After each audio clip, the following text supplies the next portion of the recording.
Bienvenidos a la asignatura Radiación y Ondas Guiadas. El día de hoy tenemos la primera clase del curso y vamos a comenzar hablando de ondas. Ustedes a lo largo de la carrera han venido escuchando el término onda varias veces. De hecho, tuvieron una asignatura previa que se llama Teoría de Ondas, luego tuvieron campos electromagnéticos y ahora nuevamente volvemos con radiación y ondas guiadas. ¿Por qué ondas? Resulta que la onda es un modelo que necesitamos para poder imaginarnos el mundo que nos rodea y darle un uso en telecomunicaciones. Estamos justamente en el sexto semestre, justo en la mitad de la carrera, y en este momento debemos tener claro que el objetivo de la carrera de Ingeniería de Telecomunicaciones es transportar información de un punto al otro del espacio-tiempo. Y esta es una frase que ustedes van a escuchar constantemente, porque el espacio no existe solo, existe el espacio y el tiempo en conjunto. Muy bien, entonces, telecomunicaciones es transmisión de información en el espacio-tiempo. Y necesitamos un modelo. ¿Por qué? Porque las ondas no las vemos, pero gracias a las ondas es que vemos, porque las ondas de luz, justamente cuando entran en nuestros ojos, nos dan información de nuestro entorno. Las ondas de sonido que entran por nuestros oídos también nos dan información de nuestro entorno y no las podemos ver, pero gracias a ellas es que nosotros podemos tener una idea del mundo que nos rodea y esa idea es lo que denominamos un modelo. Recordemos, un modelo es una representación limitada de la realidad. Es decir, que nosotros para poder pensar necesitamos un modelo que sea chiquito, que sea manejable por nuestro cerebro. No podemos meter todas las variables del universo en nuestra cabeza. Entonces, bueno, para hacer un poquito de rememorar esos modelos que venimos trabajando desde hace varias asignaturas, vamos a volver sobre el caso de los campos electromagnéticos, que de nuevo son modelos. ¿Y cómo definimos nosotros estas situaciones que ocurren en el entorno? Necesitamos unas variables que representen lo que está ocurriendo en el espacio. Entonces, ¿qué es lo que sucede? Nosotros necesitamos, por ejemplo, una variable matemática que nos representa a una cantidad física. En nuestro caso, decimos que es suficiente para el modelo que nosotros estamos manejando acá, trabajar con 6 cantidades físicas que vamos a representar con 6 variables. Esas variables son esencialmente la intensidad del campo eléctrico, que la vamos a representar por el vector E, la intensidad del campo magnético, que la vamos a representar por H, el flujo eléctrico, que lo vamos a representar por la letra D, o sea, el vector D, el flujo magnético, que lo vamos a representar por el vector B, el flujo de corriente, la densidad de corriente, la vamos a representar por el vector J, y finalmente una cantidad que nos representa la densidad volumétrica de carga, que la vamos a representar por un escalar que vamos a denominar Q sub B. Y como ustedes ven en las láminas, estas cantidades varían en las 4 dimensiones, X, Y, Z y T, ¿ves? Porque todo el tiempo estamos hablando de espacio-tiempo. Muy bien, entonces ahora con estas 4 situaciones que nosotros acabamos de describir, donde vamos a relacionar flujos y campos a través de esas 6 variables que yo acabo de escribir, vamos a escribir entonces unas ecuaciones básicas. Esas ecuaciones básicas ya ustedes las conocen, entonces vamos a indicar que vamos a relacionar los flujos con las intensidades de campo. En este caso, el detalle importante es que nosotros ya conocemos previamente que la variación temporal de un flujo me produce una distribución espacial de un campo o de una intensidad de campo. En este caso, entonces nosotros podríamos relacionar a través de las ecuaciones de Maxwell, que como ustedes recordarán, no son propiamente de su autoría, sino lo que pasa es que esas ecuaciones existían anteriormente de otros autores y lo que hizo Maxwell es que le dio el formalismo matemático. Entonces, en las ecuaciones de Maxwell tenemos lo siguiente, que la variación temporal del flujo magnético me produce una distribución espacial en el plano perpendicular a donde estoy observando mi eje de referencia, ¿verdad? Que está allí.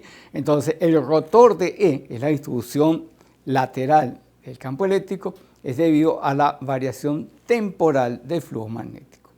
Por otra parte, en el caso del campo magnético, nosotros diríamos entonces que la distribución del campo magnético, en este caso el rotor del campo magnético H, es debido a la variación temporal del flujo eléctrico y adicionalmente debido a la corriente circulante J. Ya acabamos de describir el comportamiento lateral, es decir, lo decimos a través del rotor. ¿Qué pasa en la dirección en que fluyen las cosas? Ustedes recordarán que eso se describe a través de la divergencia del vector. Entonces, veamos la divergencia de los flujos. La divergencia de B, que es el flujo magnético, es nula porque no existe la carga magnética aislada. En tanto que la divergencia del flujo eléctrico va a ser igual a la carga volumétrica, como de nuevo ya ustedes conocen de las ecuaciones. Y finalmente recordaremos que en el caso de la corriente, ¿verdad? La corriente va a venir definida esencialmente por la variación temporal de la carga eléctrica. Es decir, cuando varía la carga eléctrica, se produce entonces una distribución espacial de corriente. Muy bien, ahora tenemos flujo, tenemos los campos. ¿Okay? Hemos dicho que la variación temporal de los flujos me produce la variación espacial de los campos. Ahora necesitamos ligar unas cosas con la otra. ¿Cómo ligamos los flujos con los campos? Esto tiene que ver con la materia. Es decir, nosotros vamos a ligar esos flujos a través de una respuesta de la materia ante un estímulo que son los campos. Yo aplico un campo y la materia responde con un flujo. Y eso es lo que vamos a denominar las relaciones constitutivas. Así que entonces, en términos generales, pudiéramos decir que el flujo eléctrico D va a ser una función tanto del campo eléctrico H, tanto del campo eléctrico E, como del campo magnético H. Igual sucedería con el flujo B. ¿Okay? Con el flujo magnético sería una función tanto del campo eléctrico como del campo magnético. Y lo mismo pudiéramos decir inclusive con el caso de la corriente. También es una función general de los campos. Muy bien, ahora el problema es que esa función general de los campos es tan etérea, ¿verdad?, que se hace inmanejable para nosotros. Para que nuestro cerebro funcione, necesitamos, como dije hace un rato, trabajar con modelos sencillos que quepan aquí adentro, dentro de nuestra cabeza. Entonces, vamos a buscar lo siguiente, para tratar de entender lo que está ocurriendo con estos flujos y estos campos, vamos a buscarnos los modelos más sencillos, resolvamos la situación con los modelos más sencillos y luego poco a poco vamos a ir avanzando hacia situaciones más reales, más generales, donde ya evidentemente lo que hacemos es que nuestro punto de partida será el modelo sencillo. ¿Y cuál es el modelo más sencillo que nosotros podemos tener? Un modelo que por cierto no existe en la naturaleza, que se denomina el espacio libre. Nosotros podemos tener una aproximación al espacio libre, quizás en el espacio entre las galaxias, allá bien lejos del sistema solar. Uno pudiera decir que eso sería una buena aproximación del espacio libre. Pero aún así podemos juzgar un poquito de astronomía y darnos cuenta que en realidad ese espacio no está tan libre. Ahí existen cantidades de partículas que producen una interacción de campos que produce a la larga una respuesta que no es la que corresponde al espacio libre estrictamente hablando. Pero como decía, es el modelo más sencillo. Y en el modelo espacio libre simplemente lo único que vamos a decir es que el flujo eléctrico D va a ser directamente proporcional al campo eléctrico. Es decir, la respuesta de la materia ante el campo eléctrico va a producir un flujo eléctrico a través de una cantidad que vamos a denominar epsilon, la permitividad del medio. En este caso, en el espacio libre, vamos a denominarlo epsilon sub 0 para poderlo diferenciar de que tendríamos en el caso de la materia real. Lo mismo diríamos para el caso del campo magnético. El flujo B va a ser igual a una constante que vamos a denominar mu sub 0, que es la permeabilidad magnética del espacio libre, multiplicado por la intensidad del campo. Y además vamos a asumir de que no hay corriente circulante, ¿okay? Así que vamos a asumir que J vale 0. Entonces, ahora nosotros podríamos decir, bueno, y eso es para el espacio libre, pero si queremos ahora considerar medios más cercanos a nosotros, más reales, bueno, lo que tenemos que hacer es una aproximación. Y vamos a considerar una primera aproximación. Vamos a denominar los medios lineales simples isotrópicos. El medio lineal simple isotrópico sería, digamos, como la primera variación que tendríamos respecto a ese modelo ideal del espacio libre aplicado a la materia ordinaria. En ese caso, vamos a considerar entonces que la respuesta es lineal, es decir, que el flujo va a ser directamente proporcional a la intensidad de campo, eso aplicado tanto para el campo eléctrico como para el campo magnético, y lo único que vamos a cambiar es las constantes. Vamos a cambiar la epsilon sub 0 por una epsilon de ese material, la mu sub 0 la cambiamos por una mu para ese material y seguimos en este caso considerando la corriente, pero ahora es posible que el medio pudiera ser parcialmente conductor, así que entonces la corriente la vamos a considerar que también es linealmente dependiente de la intensidad del campo eléctrico y el factor de proporcionalidad es la conductividad del material. Eso nos produce esa tercera ecuación que era que la J era igual a sigma por E. Pero yo acabo de poner una palabrita en la lámina anterior que decía isotrópico. Quiere decir que ese medio, sus propiedades son independientes de la dirección en que yo mire. Es posible que las cantidades epsilon y mu pudieran variar de un punto al otro del espacio. En este caso estamos hablando de medios inhomogéneos, pero siguen siendo isotrópicos. Sin embargo, existen otros medios que vamos a considerar también lineales en una primera aproximación que los denominamos anisotrópicos. La diferencia del medio anisotrópico con respecto al medio isotrópico es que ahora su respuesta depende de la dirección con la que inciden los estímulos, en este caso los campos.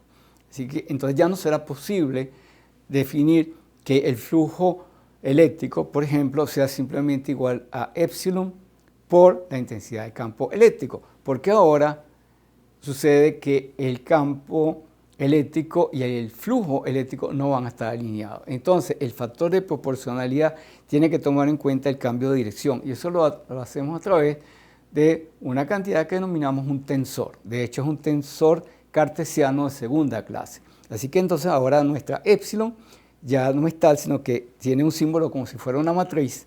¿Ok? Y entonces decimos que el flujo eléctrico D va a ser igual al tensor mu por el campo eléctrico, y lo mismo diríamos para el caso del campo magnético, y en el caso de la corriente normalmente sí va a estar alineada con el campo, no tenemos caso raro de que la corriente vaya por un lado distinto, pero sí nos interesa el flujo eléctrico y el flujo magnético. Si nosotros quisiéramos extender todos estos conceptos de la forma más general, pudiéramos agregarle términos faltantes a las ecuaciones anteriores. Es decir, los modelos que yo he presentado, como tanto he insistido, son una representación limitada de la realidad. Si yo quiero aproximarme más a la realidad, tengo que agregarle términos faltantes. Las ecuaciones que yo estoy mostrando en pantalla me permitirían tener un modelo un poco más complejo, que se asimila más a la realidad, pero evidentemente que va a introducir una complejidad matemática que puede ser que nos distraiga del objetivo principal, que es entender exactamente qué es lo que está sucediendo con estos campos electromagnéticos. Muy bien. Una vez que tengo el campo eléctrico y tengo el campo magnético, nos interesará saber cómo es el flujo de energía. Nosotros ya hemos aprendido en una asignatura anterior que si yo multiplico vectorialmente el campo eléctrico por el campo magnético, eso nos produce el llamado vector de Poynting. Y ese vector de Poynting es una densidad de energía. En realidad es potencia por unidad de área lo que tenemos acá. Nosotros, si yo quisiera obtener la potencia total que emana de una región del espacio, lo que tengo que hacer es que tengo que integrar la emanación. ¿Qué ocurre? La emanación sería la divergencia del vector de Poynting, así que yo tendría que hacer una integral de volumen de esa emanación, pero recuerden ustedes que a través de las asignaturas que ustedes han cursado antes, yo puedo reemplazar una integral de volumen por una integral de superficie. En este caso, yo tendría entonces que la potencia total que emana de una región del espacio sería ahora una integral de superficie que envuelve a todo ese volumen, ¿okay?, del vector de Poynting. Entonces, ya nosotros tenemos campo eléctrico, tenemos campo magnético. El producto del campo eléctrico por el campo magnético, y ustedes lo han visto en otra asignatura, es el vector de Poynting. Y la divergencia, ¿okay?, la emanación de ese vector de Poynting es justamente la potencia por unidad de volumen que está emanando de esa región del espacio. ¿Okay? Así que entonces la potencia por unidad de volumen sería entonces simplemente la divergencia de E por H. Si yo quiero tener la potencia total que emana de esa zona del espacio, tengo que hacer una integral de volumen de esa emanación. Y recuerden ustedes que yo puedo sustituir la integral de volumen por una integral de superficie, una superficie que envuelva totalmente ese volumen. Así que la potencia total que emana de esa zona del espacio será entonces la integral de superficie, en este caso, del vector de Poynting sobre toda esa superficie cerrada. Eso también ustedes lo veremos más adelante también, que no solamente es aplicable a toda la potencia que emana de esa región, sino que inclusive podemos tener zonas más pequeñas en las cuales nosotros podemos ver cuánta potencia fluye a través de una región más pequeña, a través de una integral que ya no sería cerrada, sino solamente sobre esa pequeña región del espacio. Muy bien. Ahora, nuestro problema es, ya tenemos los campos, tenemos el flujo, tenemos manera de relacionar unos con otros, y entonces lo que nos queda es solucionar las ecuaciones de Maxwell. De nuevo, recuerden, esta clase es un repaso de algo que ustedes ya han visto, pero mi intención es nuevamente sedimentar los conocimientos. ¿Okay? El asunto no es simplemente una memorización de fórmulas para pasar un examen, es entender que esas fórmulas son un lenguaje en el que nosotros comunicamos ideas. Así como existe el español, el chino, el inglés, el tailandés, etc., existe un lenguaje que se llama matemática, ¿okay?, y específicamente para nosotros que se llama cálculo. Y con ese lenguaje expresamos ideas. Esas ideas son los modelos que estamos hablando. Entonces, vamos ahora a utilizar este lenguaje para hallar una solución de estas ecuaciones que nos permitan tener un modelo mental de qué es lo que está sucediendo en el espacio con estos campos y que nos sirva para nosotros como ingenieros, ¿okay?, y que para poder hacer eso tenemos que manipular las matemáticas. Entonces vamos ahora al procedimiento que vamos a utilizar para solucionar las ecuaciones de Maxwell. Muy bien, entonces el procedimiento que vamos a utilizar nosotros para resolver las ecuaciones de propagación, las ecuaciones de Maxwell, va a ser, vamos a agarrar el modelo más simple, que en este caso el modelo de espacio libre, vamos a meter esto dentro de las ecuaciones que ya habíamos visto anteriormente, ¿okay?, y de esta manera vamos a poder tener una solución cerrada, porque hasta ahora la tenemos descrita simplemente de manera diferencial. Es decir, conozco cuánto vale el rotor, cuánto vale la divergencia, pero no conozco el vector en sí mismo, la solución. Vamos a empezar entonces con el espacio libre. Y lo que vamos a hacer es lo siguiente. Sustituyendo el flujo magnético por mu sub 0h, nos quedaría entonces que la primera ecuación de Maxwell va a ser que el rotor de E va a ser igual a mu sub 0 por la derivada temporal del campo magnético. ¿Okay? La divergencia de ese campo magnético va a ser 0 porque no existe la carga magnética libre. El rotor de H va a ser igual a epsilon sub 0 multiplicado por la variación temporal del campo eléctrico. Y por último tendríamos que la divergencia del campo eléctrico va a ser 0 porque no tenemos carga libre. ¿Ok? Chévere, ya tenemos el punto de arranque de esto. Bueno, vamos a hacer algunas operaciones que también ustedes vieron en cálculo.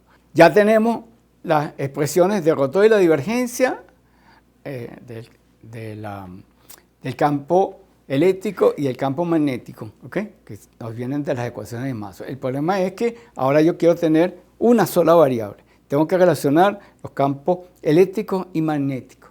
Para ello lo que vamos a hacer es lo siguiente. Tomemos el rotor de la primera ecuación de Maxwell, que me quedaría que el rotor del rotor de E va a ser igual a el rotor del término de la derecha, que era μ sub 0 por la derivada de h respecto del tiempo. Y ahora este rotor de rotor, por propiedades que tienen los operadores vectoriales, va a ser igual al gradiente de la divergencia menos el laplaciano. Como ya conocemos del modelo de espacio libre, no hay carga volumétrica, así que eso me produce que la divergencia del campo eléctrico sea nula, así que ese primer término de gradiente de la divergencia es nulo, me queda solamente el laplaciano. Y ahora consideremos el término de la derecha, me queda entonces aquí un rotor de una derivada respecto del tiempo. Ambos son operadores lineales, así que yo puedo intercambiar la operación rotor con la operación de derivación respecto del tiempo. Así que entonces ahora tendríamos que el laplaciano de E, menos el laplaciano de E, va a ser igual a menos μ sub 0 por la derivada respecto del tiempo del rotor de H. Y ese rotor de H lo teníamos en las ecuaciones de Maxwell. ¿Y cuánto valía? Valía epsilon sub 0 por la derivada respecto del tiempo del campo eléctrico. Entonces eso es lo que me queda del lado derecho. Me queda entonces menos μ sub 0 derivada respecto del tiempo de epsilon sub 0 por la derivada respecto del tiempo otra vez del campo eléctrico. Fíjense que ahora me queda una ecuación exclusivamente en términos de campo eléctrico. Entonces, que es justamente lo que nosotros vamos a tener en esta última ecuación que estamos observando acá. Me queda entonces que el laplaciano de E menos μ sub 0, epsilon sub 0, por la derivada segunda respecto del tiempo de E, va a ser igual a 0. ¿Okay? Esa es una ecuación que ya ustedes han visto en otro lado, pero de todas maneras vamos a volver sobre el sentido físico. Fíjense, eso que está allí me está indicando una relación del tiempo con el espacio. Fíjense que tengo un laplaciano del lado izquierdo, una derivada segunda respecto del espacio, y tengo del lado derecho una derivada segunda respecto del tiempo. Así que tengo una ecuación que me liga el tiempo con el espacio. Y eso me está indicando, como vamos a ver luego, ¿okay? Esa relación que está ahí habla de una onda en movimiento. Eso, en última instancia, representa una onda en movimiento. Y un detalle importante es que, si lo vemos ahora en 4 dimensiones, esto que está aquí me está representando una curvatura en el espacio-tiempo. Es decir, que la curvatura total en el espacio-tiempo, es decir, el comportamiento de este campo eléctrico, significa que cuando se desplaza en el espacio-tiempo, tiene curvatura cero, es decir, se mueve en línea recta. Pero eso vamos a analizarlo en las siguientes láminas. Muy bien. Entonces, para poder entender la solución de lo que yo acabo de decir, ¿verdad? Vamos a, de nuevo, buscar un ejemplo, un modelo sencillo.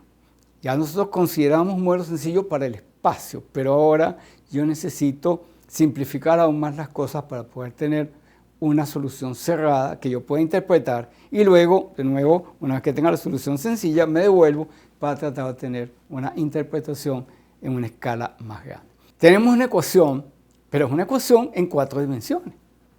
Para hallar una solución simple que podamos interpretar, pues vamos de nuevo a buscarnos un modelo más sencillo. Anteriormente teníamos una simplificación en el medio. Escogimos el espacio libre, es el medio más simple que podemos tener, y nos arrojó esta ecuación. Pero todavía sigue siendo un poco engorrosa, ¿verdad? Un poco difícil de entender eso que está allí. Así que para poder obtener una solución cerrada de estas ecuaciones, yo lo que tengo que hacer ahora es buscarme nuevamente un modelo sencillo, pero ahora en este caso un modelo sencillo del espacio que estoy considerando.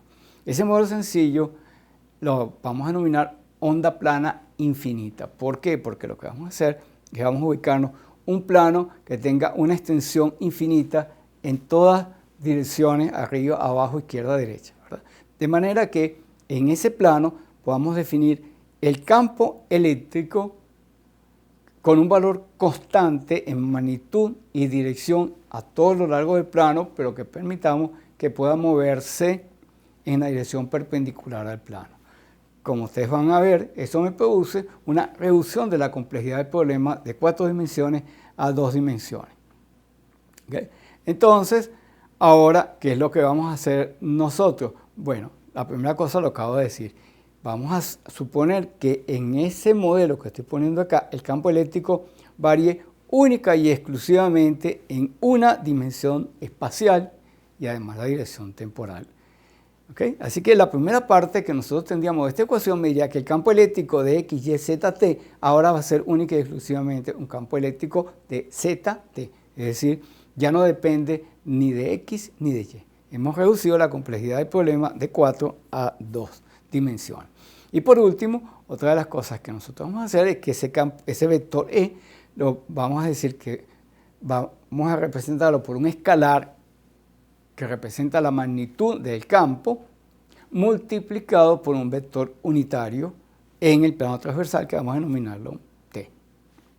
En el modelo sencillo que nosotros queremos hacer acá, estamos diciendo que vamos a imaginarnos un espacio, un plano, mejor dicho, que está ubicado en el espacio y que se extiende infinitamente hacia arriba y hacia abajo. Y vamos a ubicar los ejes X y Y en ese plano. El eje Z, perpendicular al plano, es el que a su vez nos va a permitir que el campo eléctrico pudiera variar en esa dirección. Es decir, el campo eléctrico no varía en términos de X y de Y. Y por tanto, entonces nosotros en la expresión diríamos que el campo eléctrico de 4 dimensiones ahora lo hemos reducido a una dependencia de solamente 2 dimensiones, Z y T. Pero eso todavía es un vector. Una de las cosas adicionales que estamos diciendo es que el campo eléctrico no varía en magnitud ni en dirección en ese plano. Entonces pudiésemos representarlo por un escalar E multiplicado por un vector unitario. En este caso, el vector unitario que hemos escogido se llama U. ¿Okay? Entonces, el campo eléctrico total será el escalar E, que es función de Z y T, multiplicado por el vector unitario U. Muy bien, eso lo hemos representado en este plano. Entonces, ahí ustedes tienen el plano infinito, que va en todas las direcciones de X y Y, y en la dirección de la Z, podemos permitir que el campo eléctrico varíe, no va a variar en el plano. Fíjense ustedes que he escogido el vector unitario U en una dirección cualquiera en el plano, no necesariamente tiene que coincidir con los ejes coordenados de la X o de la Y, simplemente es un vector cualquiera. Y además ya tengo la provisión de un segundo vector que está a 90 grados en el dibujo, que es el vector B, ¿okay? Que nos va a servir más adelante para el campo magnético. Me estoy adelantando porque como esta es una clase de repaso y ustedes ya vieron esto en una asignatura previa, ¿okay? Ya estoy previendo entonces de que el campo magnético va a estar perpendicular, pero eso lo vamos a ver en las siguientes láminas. Muy bien, entonces ahora podemos reescribir la ecuación de propagación y podemos sustituir el laplaciano vectorial que tenemos allí ahora por un laplaciano escalar. ¿Por qué? Porque todas las cantidades que aparecen en la ecuación de arriba están multiplicadas por el vector unitario U, así que entonces pudiésemos escribir una segunda ecuación exclusivamente en forma escalar. Y entonces ahora tendríamos un laplaciano escalar del campo eléctrico, ¿okay? Menos mu sub 0 epsilon sub 0 por la derivada segunda respecto del tiempo de ese campo escalar igualado a 0. Y esa es una ecuación que ha sido muy estudiada a lo largo del tiempo y es justamente, tiene como solución una familia de soluciones, ¿ok? Valga la redundancia.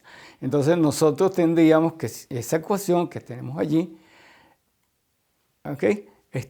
La vamos a convertir finalmente en una ecuación sencilla. ¿Por qué? Porque no hay derivadas respecto de X y de Y. Así que al final me queda una ecuación exclusivamente en Z y T. Me queda entonces derivada segunda respecto de Z dos veces del campo eléctrico menos mu sub 0 epsilon sub 0 por la derivada segunda respecto del tiempo de E igualado a 0. Y esa ecuación, les digo, esa ecuación de propagación ha sido muy estudiada y realmente tiene unas soluciones que es una familia de funciones. Esas soluciones que nosotros teníamos para el campo eléctrico van a ser simplemente funciones que tienen como argumento una relación del espacio con el tiempo. Las hemos denominado, esas dos familias, las hemos denominado f sub 1 y f sub 2. ¿Qué es lo que sucede con esta f sub 1 y f sub 2? Fíjense que f sub 1 me relaciona a el espacio z con el tiempo a través de una operación de suma, en este caso. Entonces me queda que la raíz de mu sub 0, epsilon sub 0 por z más t, ¿okay?, es el argumento de la función f sub 1. Y la segunda solución, f sub 2, tiene como argumento la diferencia de raíz de mu sub 0, epsilon sub 0, z menos t. Al principio uno diría, bueno, pero eso es solamente matemáticas, pero eso tiene un sentido físico muy importante. La única limitante con las funciones f1 y f2 es que tienen que ser continuas, con derivadas continuas, primera y segunda, porque recuerden que sus derivadas están apareciendo dentro de la expresión. Si nosotros tomamos esas funciones que están allí y las sustituimos en la ecuación diferencial, veremos que ambas satisfacen la ecuación diferencial. Por tanto, ambas son soluciones. Pero más allá de eso, no hay ninguna limitación en que es f sub 1 y f sub 2. Bueno, resulta que esa f sub 1 y f sub 2 es la información que nosotros queremos transmitir. Eso es la voz de ustedes. Eso es la imagen de ustedes. Esos son los mensajitos de WhatsApp. Eso es todo lo que nosotros podemos mandar como ingenieros de telecomunicaciones. Está representado por esas funciones f1 y f2. Ahora, ¿qué es lo que sucede? Que en el caso de estas expresiones, que es lo que diferencia a la función de la izquierda de la función de la derecha. Lo que representan estas soluciones son ondas en movimiento, y lo que me indica es un movimiento diferente para una y para otra.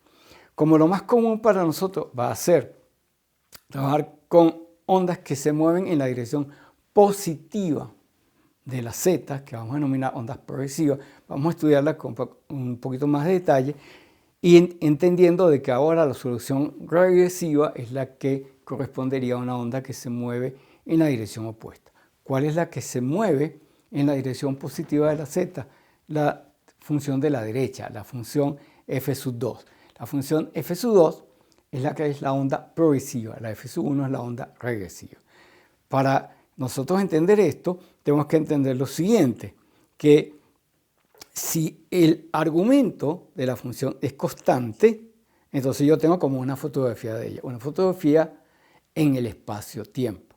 Entonces, yo lo que puedo ver ahora es que yo pudiese congelar una de las variables. Puedo congelar el tiempo y observar el espacio, o puedo congelar el espacio y ver cómo cambia en el tiempo. Lo más común para nosotros muchas veces es congelar el espacio primero y observar la variación temporal de las cantidades que nosotros queremos transmitir, de nuestra voz, de nuestro video, etc. ¿Verdad? Lo observamos en el tiempo. Es un espacio fijo. Pero luego, lo que nos interesa es cuando la onda se mueva, qué es lo que va a pasar con ella. Así que esto estaría ocurriendo en un segundo tiempo, ¿verdad? Entonces, lo que vamos a hacer ahora es lo siguiente. Vamos a considerar dos tiempos diferentes, ¿verdad? Y lo que vamos a ver es cómo varía esta función en el espacio. Entonces, para ello vamos a poner una imagen, ¿ok? En esta imagen yo tengo una función cualquiera. Esa función que está indicada en rojo es la función, es la variación espaciotemporal de nuestra información, ¿verdad? En este caso la hemos congelado para un valor de tiempo dado, que llamamos t sub 1. En un tiempo, ¿verdad? Vemos cómo esta información se ha distribuido a lo largo del espacio, porque hemos dicho que la onda está en movimiento, ¿ok?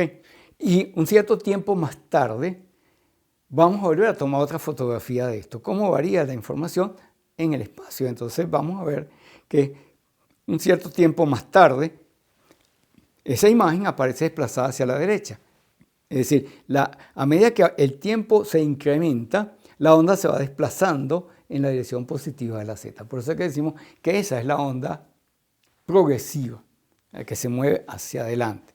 Entonces, la función f sub 2 es la onda progresiva. Si hiciéramos el mismo estudio, pero con la función f sub 1, veríamos que la onda se estaría moviendo en la dirección opuesta, es decir, se estaría moviendo hacia atrás, y esa es la onda regresiva. En el espacio en general, vamos a ver que ambas soluciones son posibles y es lo que nos permite que haya comunicación bidireccional, que las cosas se muevan de aquí para allá y también en la dirección inversa. Muy bien, entonces, siguiendo con esto, nos preguntaríamos si es una onda en movimiento, ¿a qué velocidad se mueve la onda? Bueno, vamos a sacar dos puntos particulares de la onda, puede ser el pico, puede ser cualquier parte de ella, y vamos a observar los cambios que hubo en el tiempo, en ese tiempo T1 y T2, ahí hay un intervalo de tiempo delta t, y lo que vamos a ver es para ese tiempo en cuánto se movió en espacio, ¿verdad? Un punto dado de esa curva que yo mostré anteriormente, cuánto se desplazó. Esa cantidad la hemos denominado delta z. Delta z es el cambio que hubo y si yo lo relaciono con unidad de tiempo, eso me da la velocidad. Y cuando yo lo meto en las fórmulas, me encuentro precisamente con el resultado que ustedes tienen en pantalla, que me dice entonces que la velocidad a la cual se está moviendo esa onda va a venir dada por el inverso de la raíz cuadrada de mu sub 0, epsilon sub 0. Y como mu sub 0 y epsilon sub 0 son cantidades, son constantes físicas que ya ustedes conocen, el resultado de meter esto en la expresión va a ser igual a 2,99778 por 10 a la 8 metros sobre segundo, que es la velocidad de la luz. ¿Okay? Así que en este modelo sencillo que acabamos de estudiar, encontramos que las soluciones son ondas en movimiento y que en este caso se mueven a una velocidad fija, que es la velocidad de la luz. Ahora nos interesa poder hallar el campo magnético. Bueno, de la primera ecuación de Maxwell habíamos visto que entonces que el vector de H se obtenía de la derivada respecto del tiempo de, como ya tenemos el campo eléctrico, lo que tenemos que hacer, vamos a tomar la derivada y vamos a restituir H. Ahora, ese rotor que está allí, como habíamos dicho que no hay variaciones transversales, pues es muy fácil de hallar cuánto vale. Ese rotor lo convierto simplemente en una derivada en una sola variable, que sería una derivación espacial con respecto de z, y lo que vamos a hacer entonces es intercambiar las derivadas, de manera que finalmente nosotros vamos a obtener que el campo magnético se obtiene de la integración de esas expresiones que están allí, hasta que finalmente obtenemos, ¿okay?, que el campo magnético termina siendo eso que está allí. O sea, es la integral respecto del tiempo de una derivada respecto del tiempo. O sea, que es la primitiva de una derivada. O sea, que es nuevamente la función. Por tanto, nosotros vamos a tener que el campo magnético va a estar relacionado directamente con el campo eléctrico. Aparece ahí una constante de proporcionalidad que denominamos eta sub 0, que le vamos a dar el nombre de impedancia intrínseca del espacio libre y que es igual a la raíz cuadrada de mu sub 0 entre epsilon sub 0.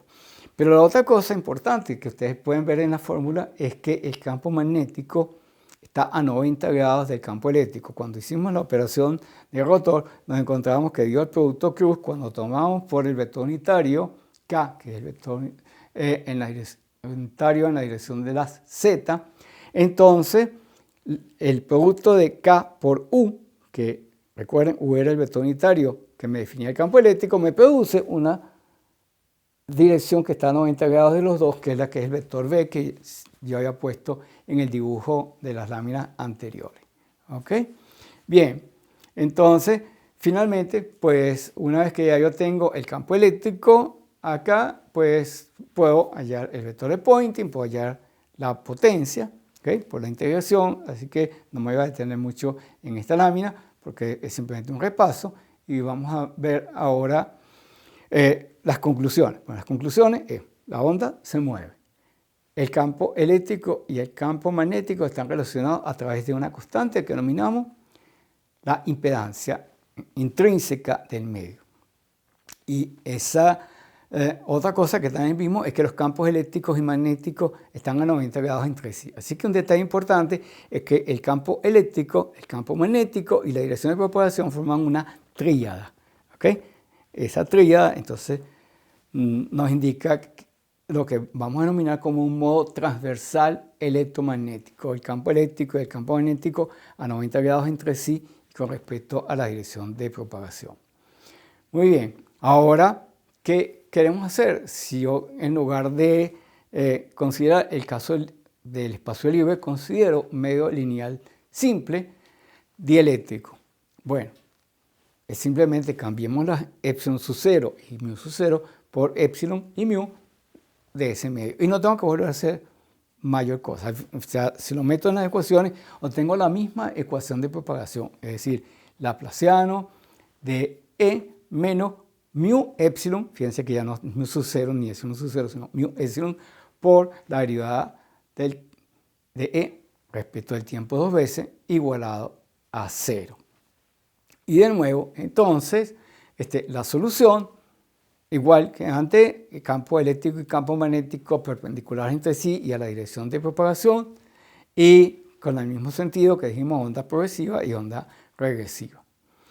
Muy bien, entonces, la única cosa es que, ¿a qué velocidad se mueve esto? Bueno, ahora, sustituyendo dentro de las expresiones, encontraríamos que la velocidad de propagación va a ser 1 sobre la raíz de mu epsilon para ese material que estoy trabajando, y ese es un número que ya sabemos por las materias anteriores que ustedes han cursado, es un número que es inferior a la velocidad de la luz. Es decir, la velocidad de la luz, ese modelo teórico que denominamos la onda plana infinita en el espacio libre, ese modelo, ¿verdad?, establece también una condición límite. Esa velocidad c es el top. Si ustedes ven un poquito lo que en el primer video que yo les mando en esta clase, ¿verdad?, hablamos justamente que en la parte de relatividad se establece entonces que la velocidad tope no es nada que pueda viajar más allá de la velocidad de la luz. Entonces, nuestra velocidad que se mueve nuestra onda en el medio material será inferior a la velocidad de la luz. Igualmente, la impedancia intrínseca va a ser la raíz cuadrada del cociente de mu entre epsilon para ese material. Si ahora consideramos una situación un poquito más amplia, un medio lineal, pero general, ¿ok? Es decir, donde nosotros podemos permitir que haya una cierta circulación de corriente. La primera ecuación no se modifica, la segunda ecuación de Maxwell, la ecuación del rotor de H, incluye ahora la corriente, que será sigma por E, y cuando solucionamos esto, la ecuación de propagación que ustedes tienen allí, tiene el primero y el tercer término son iguales a lo que habíamos tenido, pero el segundo término incluye adicionalmente la conductividad. Ese término que aparece de segundo allí lo vamos a denominar término de relajación y es responsable de un decaimiento de la amplitud de la onda en los medios reales. Se me olvidó mencionar que en el caso anterior, ¿verdad?, en el medio ese que denominamos el espacio libre, la onda simplemente se desplazaba, pero no cambiaba su amplitud. Es decir, que se podía viajar infinitamente por el espacio sin presentar ningún cambio de amplitud, lo cual sabemos obviamente que no ocurre. Pero por eso es que yo digo, los modelos son una representación aproximada de la realidad. Ahí ya vemos que el modelo falla cuando las dimensiones que estamos trabajando son demasiado grandes, nos damos cuenta que hay cosas que no cuadran entre el modelo y la realidad. Entonces, este modelo trae un material simple, lineal, pero que tiene conductividad, sí se aproxima a las cosas que nosotros conocemos de todos los días, que nosotros sabemos que cuando nosotros nos alejamos de una fuente, por ejemplo, de nuestro control remoto de nuestro televisor o el seguro del carro, si estamos demasiado lejos, sucede que no funciona porque la amplitud de la señal disminuye. Es decir, que la señal disminuye a medida que nosotros nos alejamos. Y esto, el modelo anterior no lo preveía, pero en este sí. Nosotros tenemos aquí que hay una disminución y es debido a la conductividad finita del material.